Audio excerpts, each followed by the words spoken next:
ఈ లోకములో చాలా కోరికలు ఉన్నాయి, వాటిని వెంబడిస్తా ఉన్నాడు. హల్లెలూయా.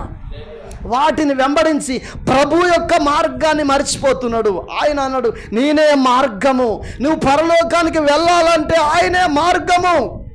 ఇంకా నువ్వు గమ్యాన్ని, ఒక భక్తుడు పాట రాశాడు, గురి యొద్దకే పరువిడుచుంటిని యేసుని పిలుపు విని, వెనకున్నవన్నీ మరచితిని నారాజు మహిమగని. దేవుని యొక్క దర్శనము చూసి గురి యొద్దకు పరిగెత్తుతున్నాడట ఒక దైవ సేవకుడు, ఒక యాత్రికుడు. ఈరోజు నువ్వు గురి యొద్దకు పరిగెత్తుతున్నావా?